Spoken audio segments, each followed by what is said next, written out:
नमस्कार दोस्तों, बहुत बहुत स्वागत है आपका इंडिया नाउ में और मैं हूं संदीप पाल। लोकसभा चुनाव के लिए इस बार सपा अध्यक्ष अखिलेश यादव एक अलग रणनीति पर काम कर रहे हैं। रणनीति बिल्कुल जुदा है, जिसके बारे में लोगों ने सोचा भी नहीं। कभी सपा को यादवों की पार्टी कहा जाता था कि MY फॉर्मूले पर काम करने वाली पार्टी है। MY मतलब मुस्लिम और यादवों की पार्टी कही जाती थी। कहा जाता था कि बीते कई चुनाव सपा इस फैक्टर पर लड़ चुकी है और इसका फ़ायदा भी उसको हुआ।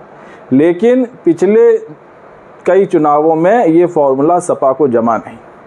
फिर चाहे वो 2022 का विधानसभा चुनाव हो, फिर चाहे वो 2019 का लोकसभा चुनाव हो, फिर चाहे वो 2017 का यूपी विधानसभा चुनाव हो, ये फॉर्मूला ज़्यादा काम नहीं कर पाया। और इसी के चलते अब अखिलेश यादव ने PDA का फॉर्मूला अपनाया है, जिसके तहत वो चुनाव लड़ रहे हैं और इसकी झलक उनके सीट बंटवारे में भी दिखी। इंडिया अलायंस की सहयोगी सपा और कांग्रेस यूपी में मिलकर चुनाव लड़ रहे हैं।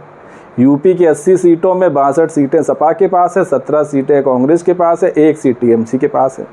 तो 62 सीटों में जिन 57 सीटों पर अखिलेश यादव ने अब तक के कैंडिडेट उतारे हैं, उनमें सिर्फ 4 मुस्लिम हैं और 4 यादव हैं।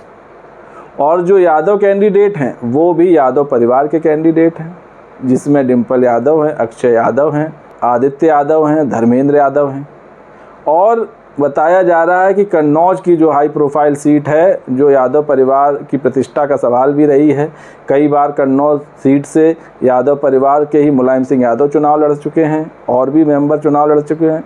तो इस सीट से भी यादव परिवार से ही कैंडिडेट आने वाले हैं। अब वो खुद अखिलेश यादव भी हो सकते हैं या फिर कोई और।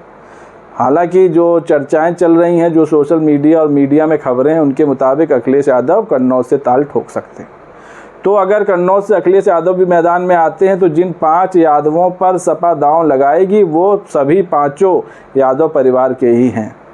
और सिर्फ अब तक 4 मुस्लिमों को टिकट दिया गया है। तो इस बार सपा ने MY फैक्टर को दरकिनार कर दिया।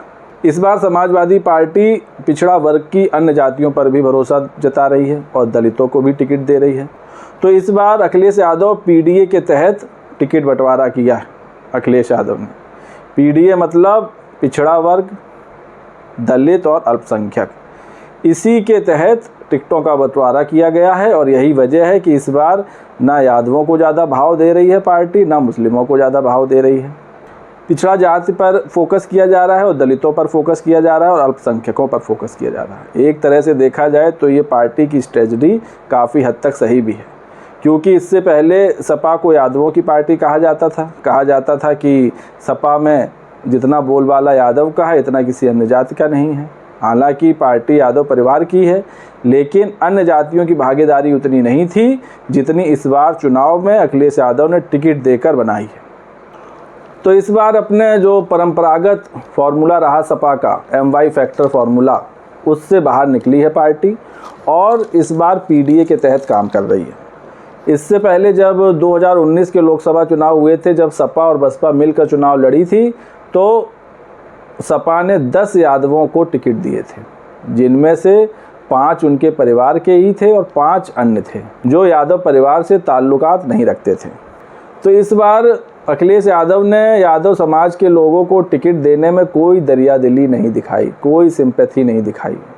अखिलेश का इस बार सीधे सीधे संदेश है कि पिछड़ा वर्ग की जो अन्य जातियां हैं उनका भी पार्टी ख्याल रखेगी। और ये काफ़ी हद तक सही भी है, क्योंकि जब आप सबको लेकर चलेंगे तभी आप जनता में अपना विश्वास कायम कर पाएंगे। अगर पिछड़ा वर्ग के नाम पर सिर्फ यादवों को टिकट देंगे तो जाहिर सी बात है OBC की अन्य जातियों में रोष तो उत्पन्न होगा ही।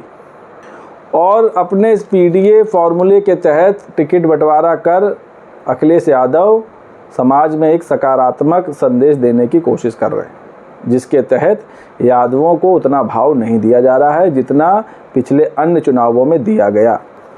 अगर 2019 के चुनाव की बात करें तो सपा ने 10 यादव उम्मीदवारों को मैदान में उतारा था, जिसमें वाराणसी की सीट थी, आजमगढ़ की सीट थी, फिरोजाबाद, मैनपुरी, एटा, बदायूं, कन्नौज, झांसी, फूलपुर, फैजाबाद से यादव बिरादरी के कैंडिडेट को उतारा गया था, जिनमें से 5 यादव परिवार के ही थे। मुलायम सिंह यादव, अखिलेश यादव, अक्षय यादव, डिम्पल यादव, आदित्य यादव, धर्मेंद्र यादव। इन 5 को प्रत्याशी बनाया था जो यादव परिवार से ताल्लुकात रखते हैं और 5 यादव बिरादरी के प्रत्याशी थे। तो पूरा गणित इस बात का है इस बार पीडीए के तहत अखिलेश यादव ये चुनाव लड़ रहे हैं। वहीं अगर बात करें एनडीए की, एनडीए ने अभी तक यूपी के जितने प्रत्याशियों के नाम का ऐलान किया है उसमें अभी तक सिर्फ एक यादव को टिकट दिया है। एनडीए ने सिर्फ एक यादव को टिकट दिया है और वो है निरहुआ। एनडीए की सूची में यादव बिरादरी से एकमात्र कैंडिडेट दिनेश लाल यादव निरहुआ हैं, जिनको पार्टी ने आजमगढ़ से प्रत्याशी बनाया है। वहीं बीएसपी ने सिर्फ 2 कैंडिडेट हैं यादव जिनको टिकट दिया है। एक हैं आपके मैनपुरी से शिव प्रसाद यादव, जिनको गुलशन साके का टिकट काट कर उनको प्रत्याशी बनाया, और दूसरे हैं बलिया से लल्लन सिंह यादव।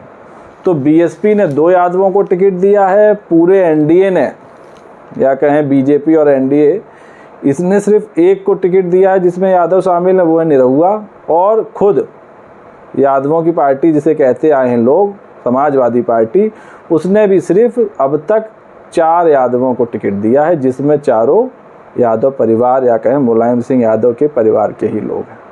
तो इस बार के चुनाव में अखिलेश यादव ने एकदम नया दांव चला है। अब ये दांव कितना हिट होगा, इसका कितना फ़ायदा पार्टी को मिलेगा, ये तो आने वाला वक्त बताएगा। 4 जून की तारीख बताएगी, जिस दिन लोकसभा चुनाव के नतीजे आएंगे। तो दोस्तों, अखिलेश यादव ने जिस तरह इस बार टिकट बंटवारे में यादवों को थोड़ा दरकिनार किया या उनसे थोड़ी दूरी बनाई और पिछड़ा वर्ग की अन्य जातियों पर भी फोकस किया है, इसको लेकर आपकी क्या राय है? आप क्या सोचते हैं? कमेंट्स करके बताएं। वीडियो पसंद आया हो तो चैनल को लाइक, शेयर और सब्सक्राइब करना ना भूलें। तब तक के लिए नमस्कार।